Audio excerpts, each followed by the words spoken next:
छत्तीसगढ़ के दुर्ग से एक हैरान कर देने वाली घटना सामने आई है, जहां पिज्जा मिलने में देरी से नाराज एक ग्राहक ने आउटलेट में जमकर हंगामा कर दिया।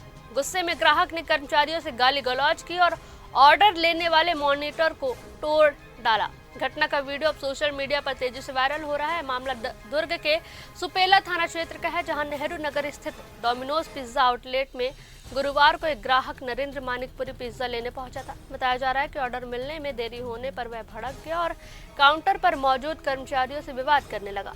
विवाद बढ़ने पर ग्राहक ने अपना ऑर्डर कैंसिल कर दिया और तुरंत कैश में पैसे वापस मांगने लगा। कर्मचारियों ने उसे बताया कि ऑनलाइन ऑर्डर का रिफंड 48 घंटे के भीतर मिल जाएगा। यह सुनते ही ग्राहक और ज्यादा गुस्से में आ गया। गुस्से में उसने आउटलेट के कर्मचारियों को अपशब्द कहे, हंगामा किया और काउंटर पर रखे ऑर्डर मॉनिटर पर मुक्का मारकर उसे तोड़ दिया।